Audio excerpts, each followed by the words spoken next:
বন্ধুরা, মর্নিংয়ের আপডেট এখন এটাই, সারা রাত ধরে ভারত পাকিস্তান যুদ্ধ হয়েছে, এমনকি যেটা এখনও বিভিন্ন ফ্রন্টে চলমান। অ্যাকচুয়ালি বলতে পারেন ভারত আর পাকিস্তানের মাঝে যুদ্ধ শুরু হয়ে গেছে। জয়সলমীরে উড়ে এসেছে পাকিস্তানের কমপক্ষে ৭০টি ড্রোন, আর বুক চিতিয়ে লড়ল ভারতের বীর বায়ুসেনা। তাহলে সোনার কেল্লা কি সুরক্ষিত? এখন এই সমস্ত বিষয় আজকের এই ভিডিওটির বা মর্নিংয়ের আপডেটে জানিয়ে দেব। পরপর মিরাক্কেল ঘটাচ্ছে ভারতের এয়ার ডিফেন্স সিস্টেম। জম্মু কাশ্মীরের সঙ্গে সঙ্গে পাকিস্তানে আক্রমণ করলো জয়সলমেরও।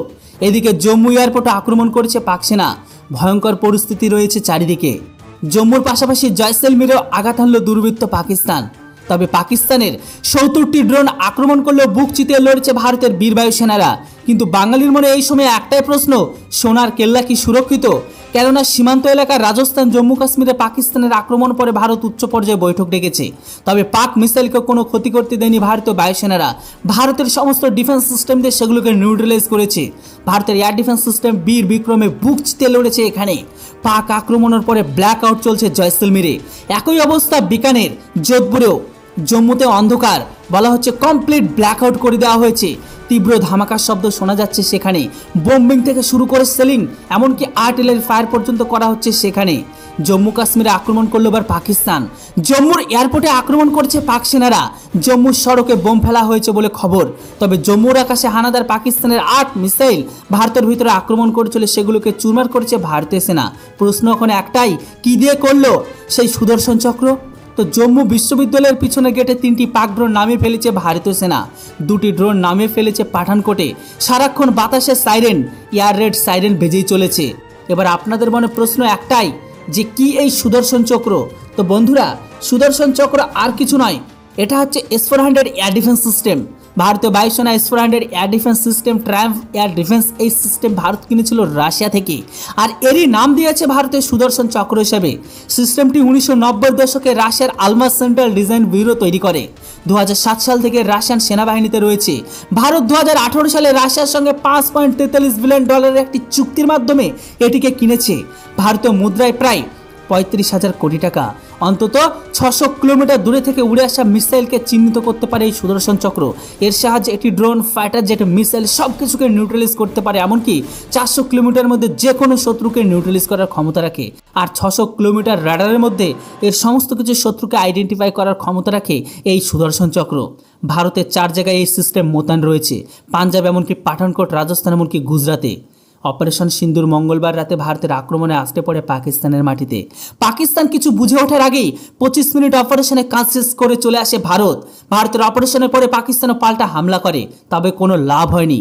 ভারতীয় সেনাবাহিনী পাকিস্তানের সব আক্রমণই ব্যর্থ করে দেয় বলে খবর। বুধবার রাত ও বৃহস্পতিবার সকালেও ভারতের কয়েকটি জায়গায় সেনা ছাউনিতে ড্রোন, এমনকি মিসাইল হামলার ছক কষে পাকিস্তান। ভারতের 15টি শহরে টার্গেট করে তারা, কিন্তু ভারতের সেনাবাহিনীর সতর্কতার কারণে তাতেও তারা ব্যর্থ হয় পাকিস্তান। কি করে নাকি ভারতের সেনাবাহিনীর রাশিয়ান S-400 অর্থাৎ সুদর্শন চক্র এয়ার ডিফেন্স সিস্টেম, মিসাইল সিস্টেমের সাহায্যে পাকিস্তানের ড্রোন থেকে শুরু করে সমস্ত মিসাইলকে ধ্বংস করে দেয়। খবর তো এটাও আছে, পাকিস্তানের ব্যবহার করা F-16 আর জেটএমসি সেটাকেও ভারতের S-400 মেরে ধ্বংস করেছে। তবে এর সম্পূর্ণ কনফার্মেশন আসা বাকি আছে। পাকিস্তান ও পাক অধিকৃত কাশ্মীরে হামলা। পরশুরাতে পাকিস্তান ও পাক অধিকৃত কাশ্মীরে হামলা চালিয়েছিল ভারত। বেছে বেছে পাকিস্তানের জঙ্গলি ঘাঁটিগুলোকে উড়িয়ে দিয়েছে, মানে শোর ফ্যাক্টরি স্থানগুলোকে। জসি, লস্কর, হিজবুল মুজাহিদিনরা হামলা চালায়। বড় রকমের স্ট্রাইক হয়েছে ভালপুরের মুর্দিক অঞ্চলে, যেখানে প্রাথমিকভাবে 30 থেকে 40 জন জঙ্গি নিকেশ হওয়ার খবর আসে ভোরের দিকে। মাত্র 25 মিনিটে ভারত ঝাঁপিয়ে পড়ে পাকিস্তানের উপর, আর এই 25 মিনিটে গোটা পাকিস্তানকে ভেতর থেকে তামা করে দিয়েছে পিটিয়ে। হামলা মোট 9টি জায়গায় করে ভারত। ভারত তার আক্রমণে খুব সংযম দেখিয়েছে। সাধারণ মানুষের বসবাসের কোনো জায়গায় তারা আক্রমণ শোনায়নি, সবটাই বেছে বেছে পাকি ফ্যাক্টরি শোরের ঘাঁটিতে। শীর্ষ সূত্র বলছে এই স্ট্রাইকে মারা গিয়েছে জসি মোহাম্মদ, লস্করি তৈবার, হিজবুল মুজাহিদিনের জঙ্গিরা। খবর তেমন মিলছে না যে কতগুলো হরিফাই হয়েছে, কেননা পাকিস্তান এগুলো পাবলিশ করবে না। তবে যতটুকু জানা যাচ্ছে পাকিস্তানের 100+ কাছাকাছি মৃত্যু হয়েছে পাক শহরের। আর ক্রস ফায়ারের জেরে ভারতে অন্তত 3 জন মারা গিয়েছে। পোস্ট স্ট্রাইক এক স্টেটমেন্ট দিয়েছে ভারতীয় সেনা। এক্স হ্যান্ডেলে একটি ভিডিও শেয়ার করেছে, এমনকি লিখেছে, justice is served. Intelligence agency কতটা ক্ষয়ক্ষতি হয়েছে তার হিসেব করছে। টার্গেট লোকেশন খুঁজে দেখেছে প্রাথমিক হিসেবে 80 থেকে 90 জন শোর ফ্যাক্টরি শোর মারা যাওয়ার কনফার্ম তখনই হয়ে গেছিল। তবে অপারেশন সিন্দুরের জেরে মাসুদ আজহারের পরে মারা গিয়েছে তাদেরই একজন বড় মাথা আব্দুল মালিক, মুদাসসিরের মতো ভয়ঙ্কর জঙ্গিরাও। এদের পেশা কি নাম এইচভিটি এরা লস্কৃত এবার হাই ভ্যালু টেরোরিস্ট, যাকে 25 বছর পর ভারতের সেনা সফলভাবে হরিভাই করেছে। যেটা বন্ধুরা অল ওভার পরিস্থিতি নিয়ে ভারত আর পাকিস্তানের সমস্ত আপডেট এই চ্যানেলটিতে পাবে। তাড়াতাড়ি সমস্ত আপডেট পাওয়ার জন্য অবশ্যই ভিডিওটিকে ভালো লাগলে লাইক করে চ্যানেলটিকে সাবস্ক্রাইব করে রাখুন। Thanks for watching. জয় হিন্দ, বন্দে মাতরম।